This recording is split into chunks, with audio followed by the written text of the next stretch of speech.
Hello दोस्तों, ज्ञान plus में आपका विशेष स्वागत है। मैं धीरेन्द्र आपको स्टैटिक्स के बारे में फिर से बताना चाहता हूं। मैं आपको ये नया टॉपिक मैं आपको बताया था कि मैं आपको डायमेट्रिक और ग्राफिक रिप्रेजेंटेशन ऑफ डाटा आपको बोला था कि आपको बताने के लिए। इससे पहले मैंने आपको फ्रीक्वेंसी डिस्ट्रीब्यूशन के बारे में बताया था। डायमेट्रिक डाटा में आपको मैंने बता रहा हूँ कि इसको हिंदी में चित्रमय कहते हैं और ग्राफिक को क्या कहते हैं, बिंदु रेखीय। चित्रमय देखिए क्या होते हैं। चित्रमय जो होते हैं, मान लीजिए कि आपके पास कोई डायग्राम है। आप जब डीआई पढ़े होंगे, डाटा इंटरप्रिटेशन आप पढ़े होंगे मैथ में आपने डीआई पढ़ा होगा। आपके लिए 5 क्वेश्चन आया करता है। एसएससी के कितनी कोई भी एग्ज़ाम दिए उसमें आता है।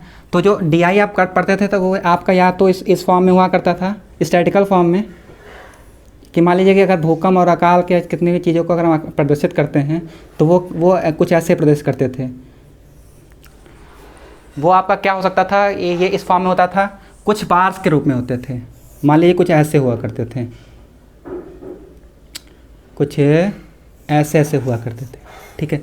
और क्या कुछ हुआ करते थे, क्या कुछ आपका सर्कल में हुआ करते थे, कुछ ऐसे हुआ करते थे कि मान लीजिए 360 डिग्री का एक कोण होता है।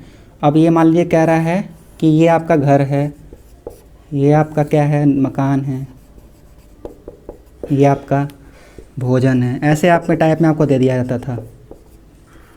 तो आपने इसको वृत्त रूप में दर्शाया। ये मान लीजिए कितना है, ये आपका 72 अंश है, ये आपका है टोटल, मतलब मिला करके 360 हुआ करता था, 360 अंश। इसको हम लोग क्या करते थे कि हम लोग परसेंटेज के फॉर्म में इसको डिफाइन करते थे।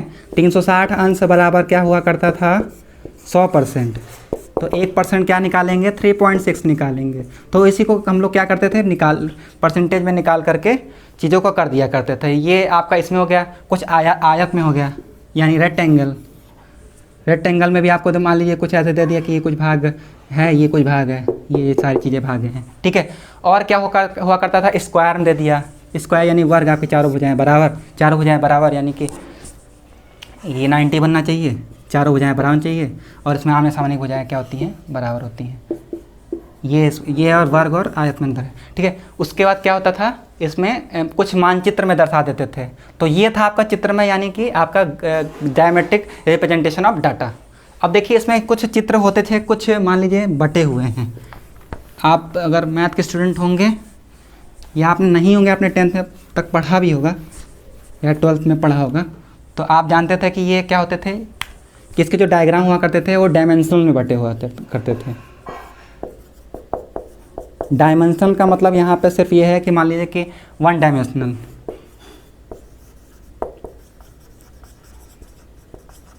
ठीक है। इस तरह 2 डायमेंशनल, ठीक है।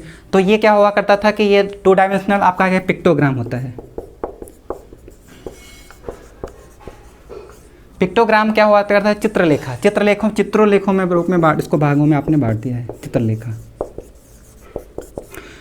फिर आपका क्या हुआ करता था, मैप डायग्राम। मैप में आपने इसको क्या किया, डिफाइन किया, ठीक है। तो ये होते थे कुछ 1 डायमेंशनल, 2 डायमेंशनल और इस फॉर्म में। तो 1 डायमेंशनल क्या होता था कि जिसमें लंबाई चौड़ाई हो। 2 डायमेंशनल क्या होता है कि उसकी ऊंचाई पता चल जाती थी। 3 डायमेंशनल में कुछ चीज़ें और पता चलती थी। ये आपकी लगभग 12 प्रकार से रिसर्च करके निकाले गए हैं, जो उसके अभी आगे चीज़ें निकाली जा रही हैं। ये आपकी डायमेंशनल रूप में भाग बटी होती थी, ठीक है। तो ये आपकी डायमेंशनल। तो आपसे वहाँ एग्ज़ाम में ये पूछ सकता है कि जो 1 डायमेंशनल में क्या क्या चीज़ें आती हैं, 2 डायमेंशनल में सारी चीज़ें क्या आती हैं, वो आपको मैं क्वेश्चन के थ्रू आपको सारी चीज़ें बता दूंगा। तो ये जानिए कि चित्र में जो होते हैं 1 डायमेंशनल, 2 डायमेंशनल चीज़ें हैं। और पिक्टोग्राम क्या है, पिक्टोग्राम और मैप डायग्राम। जैसे मान लीजिए आपको वहाँ पूछ लेगा कि फिक्शनल पिक्टोग्राम जो होता है वो क्या है, यानी वो आपका डायमेट्रिक है या ग्राफिक है। तो आप अगर यहाँ जाने रहेंगे कि ये आप डायमेट्रिक है, तो आप यहाँ इसको तुरंत वहाँ मार लेंगे। तो ये यहाँ जानना ये ज़रूरी है कि डायग्रामेट्रिक में क्या चीज़ें आती हैं और ग्राफ में सारी चीज़ें क्या आती हैं।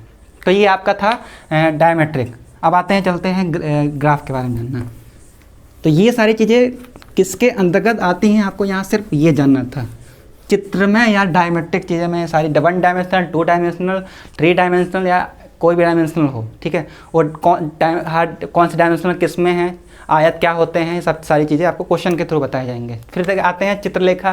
फिर चित्रलेखा जो होते हैं, जो आपकी चित्रण के थ्रू आप सारी चीज़ें वो करते हैं। मैप डायग्राम, मैप के थ्रू आप सारी चीज़ें करते हैं। तो ये सारी चीज़ें किस में आती है, डायमेट्रिक में आती है, यानी कि चित्र में आपकी रिप्रेजेंटेशन ऑफ डाटा आता है। सिर्फ इतना जानना जरूरी है। अब आते हैं ग्राफिक के बारे में। तो बीजगणित में आपने पढ़ा होगा इस कुछ इस तरह की चीज़ें, ऊपर से 5 लाइनें हुआ करती थी, नीचे से 10 लाइनें हुआ करती थी, कुछ इस तरह। तो इस फॉर्म को इसमें रिप्रेजेंट करना, ये क्या आपका कहलाता है, बिंदु रेखीय प्रदर्शन या ग्राफिक रिप्रेजेंटेशन ऑफ डाटा। तो ग्राफिक रिप्रेजेंटेशन ऑफ डाटा में सबसे पहले आता है रेखावृत्ति। रेखावृत्ति मतलब कि क्या है, मान लीजिए ये डायग्राम मैं आपको यहाँ बना लेता हूँ क्योंकि इसकी ज़रूरत हमको बहुत पड़ेगी, ठीक है। मान लीजिए ये बड़े बड़े अक्षरों में आपको बना दे रहा हूँ। ये होते हैं कुछ बहुत ही स्मॉल, 0.5 के आसपास चीज़ें होती हैं, लेकिन मैं आपको बताने के लिए यहाँ बता देता हूँ क्योंकि 3D डायग्राम नहीं है यहाँ पे, ठीक है। तो रेखा चित्रावृत्ति, रेखा चित्रावृत्ति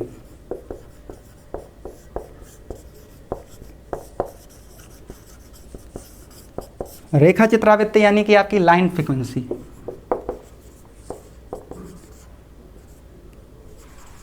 लाइन फ्रीक्वेंसी आपकी क्या होती है, लाइन फ्रीक्वेंसी में क्या होता है, ये खंडित श्रेणियों में बटी होती है। आप पुरानी क्लास में पढ़े होंगे खंडित क्या होता है। तो आप ये जानते थे कि खंडित जो होती है डिस्क्रीट सीरीज, डिस्क्रीट सीरीज मैंने एक चरी में आपको बताया था, बनावट के आधार पर जो आपका स्टैटिकल सीरीज में हुआ करती थी।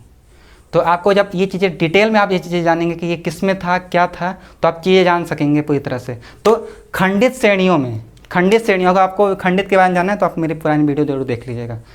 तो खंडित श्रेणियों में आवृत्तियों का प्रदर्शन एक्स सीरीज होती हैं, एक्स और वाई, एक्स अक्ष और वाई अक्ष।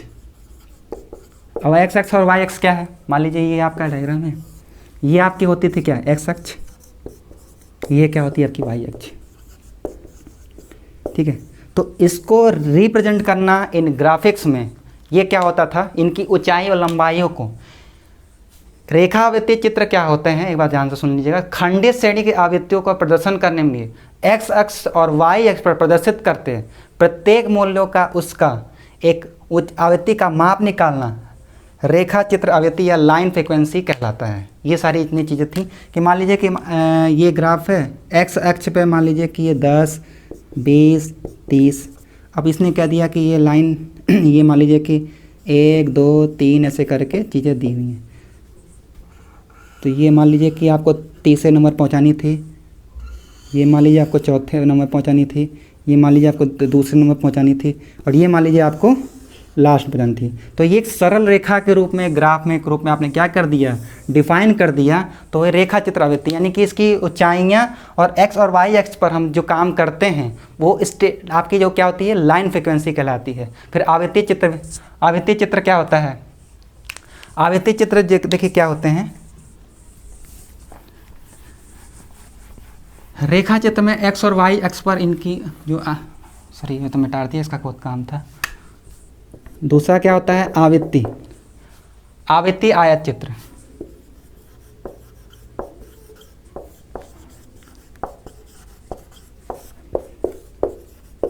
इसी को आप क्या कहते हैं, हिस्टोग्राम।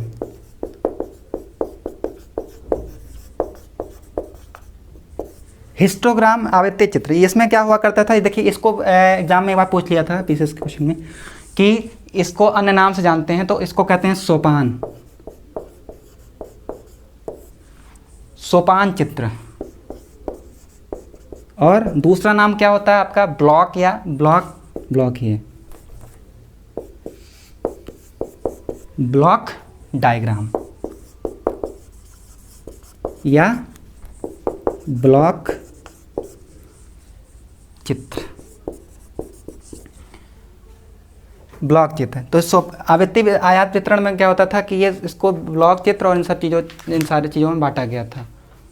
बोला ओके। तो क्या था आपका सोपान चित्र और आपका ब्लॉक चित्र। इसमें आपका जो फ्रिक्वेंसी डिस्ट्रीब्यूशन होता था, ये मान लीजिए कि आपके ये आवृत्ति आयत चित्र में क्या होता था, हिस्टोग्राम में इसको दो नामों से जानते थे, सोपान चित्र और ब्लॉक चित्र। अब इसमें कुछ टाइप्स हैं। देखिए, अगर आपका जो वर्गांतर है, मतलब कि क्लास इंटरवल क्या होगा, अगर समान हो, आप अगर क्लास इंटरवल क्या होता है, वर्गांतर क्या हो, समान हो, तब उस कंडीशन में क्या होती है, मान लीजिए अपवर्जी। मैंने आपको पुरानी क्लास में बताया था, पिछली क्लास में, अपवर्जी। अपवर्जी क्या होता था, इंक्लूसिव, एक्सक्लूसिव। और दूसरा क्या होता था आपका, समावेशी। समावेशी क्या होता था, इंक्लूसिव। और जो आपका तीसरा पॉइंट कैसे निकालते थे, मध्य बिंदु यानी सेंट्रल पॉइंट। सेंट्रल पॉइंट या मध्य बिंदु, ठीक है। तो ये देखिए, अगर आपका जो वर्गांतर क्या हुआ, समान हो, तो भी इस कंडीशन में क्या होता है, अपवर्जी और समावेशी और सेंट्रल पॉइंट। अब देखिए अपवर्जी में क्या होता है, जैसे आप डायग्राम में इसको दर्शाएंगे, जैसे आप इसको क्या ग्राफिक में दर्शाएंगे, ग्राफिक में दर्शाएंगे, तो क्या करते हैं, अपवर्जी में क्या होता था, अगर मान लीजिए आपके पास समावेशी में दिया हुआ, इंक्लूसिव में देता था, तो समावेशी में देता था तो क्या करता था, वो क्या करता था कि 10 से 20, फिर 21 से चालू करते 30 करता था, फिर 31 चालू करके 40 करता था, 41 चालू करके आपका 50 को जाता था।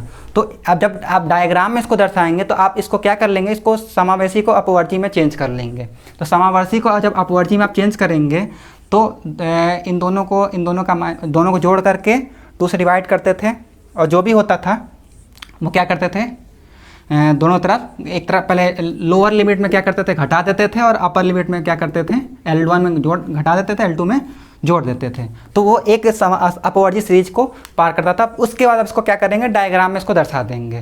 तो ये था समावेशी अपवर्जी, आप चीज़ से समझ गए थे।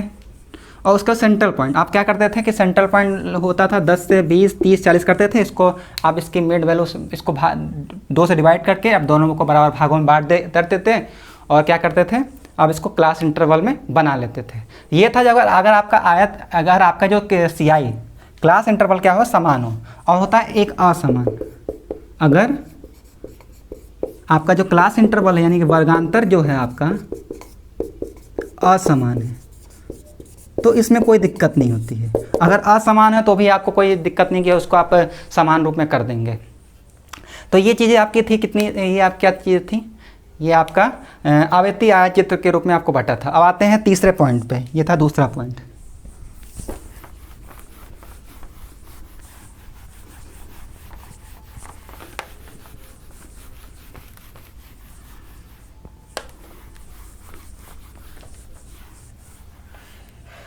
तीसरा पॉइंट आपका क्या था, आवृत्ति बहुभुज।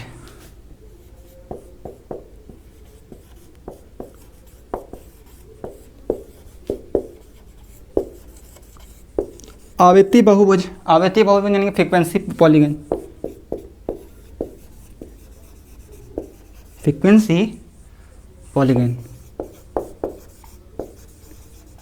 देखिए फ्रीक्वेंसी पॉलीगन में क्या हुआ करता था, इसमें क्या होती है, इसमें जो आपका जो चीज़ें निकालते थे, ज्यामिति जो चीज़ें होती थी वो एक से ज़्यादा हुआ करती थी। तो ज्यामिति जो होती थी आवृत्ति वितरण में, तो वो एक से ज़्यादा चीज़ों को निकालने के लिए हम फ्रीक्वेंसी पॉलीगन का प्रयोग करते थे। पहले इसमें जो होता था आपका, इसमें भी आपका खंडित श्रेणी और श्रेणी और ब आपका यानी कि बी पॉइंट, ए पॉइंट कर लीजिए, बी पॉइंट आपका क्या होता था, बी पॉइंट आपका होता था सतत श्रेणी। खंडित श्रेणी और सतत श्रेणी के मैंने आपको बारे में बता दिया था। तो सिर्फ ये आपको जानना पड़ेगा आवृत्ति बहुभुज में के जो टाइप्स होते हैं वो कितने प्रकार होते हैं, वो ये सारे टाइप के होते हैं। आवृत्ति वितरण में एक से ज़्यादा मात्राओं के लिए हम क्या करते थे, ज्यामिति निर्देशांक के माध्यम से हम क्या करते थे, ग्राफ को रिप्रेजेंट करते थे। फिर ठीक चौथा पॉइंट आपका क्या था, आवृत्ति वक्र। ये भी आपका क्या होता है, ये आपका होता है आवृत्ति बहुभुज जो होता है, इसी का एक सरलतम रूप होता है। ये सेम ऐसे सारी चीज़ें होती हैं ये, लेकिन इसमें जो रिप्रेजेंट करते हैं, जैसे मान लीजिए आपके पास डाटा ऐसे बना हुआ है, तो जो डेटा जो आते थे वो कर्व के फॉर्म में आते थे। जब इसको ग्राफ दर्शाएंगे, आपका वाई अक्ष है और ये आपका एक्स अक्ष है, क्योंकि हम जो भी इसमें ग्राफ रिप्रेजेंट करेंगे वो एक्स और वाई अक्ष पर करेंगे। आपको जो डाटा बनेगा वो कुछ कर्व के रूप में बनेगा, ठीक है, वो कर्व हो जाएगा, यानी वो वक्र के रूप में हो जाएगा। तो आवृत्ति जो बनेंगी वो कर्व के रूप में अगर रिप्रेजेंट करेंगी तो आवृत्ति वक्र के रूप में आएगी। सब इतनी सारी चीज़ें थी। अब आते हैं लास्ट पॉइंट। इसमें आपको इसमें ये बस सिर्फ यही जानना था कि कौन सा डायमेट्रिक है, कौन ग्राफिक है, और इसके जो टाइप्स है वो जानना ज़रूरी है। चाहे आप पीसीएस का एग्ज़ाम दीजिए, चाहे स्टैटिकल पोस्ट आप SSCGL के एग्ज़ाम दीजिए, चाहे आने वाला आगामी एग्ज़ाम जो आपका ASO कंडक्ट कराएगी, जो UPSSC पहली बार करा रही है, वो देंगे। इसमें अगर आप पूछेगा तो इससे ज़्यादा आपसे क्वेश्चन नहीं पूछेगा। तो आखिरी पॉइंट आपका संचयी बार।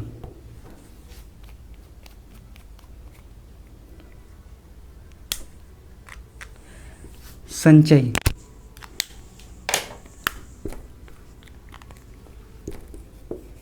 संचयी संचयी आवृत्ति वक्र। यहाँ से आपका एक क्वेश्चन पूछा जाता है और पूछे भी गए हुए हैं। संचयी आवृत्ति वक्र, इसको कहते हैं कम्युलेटिव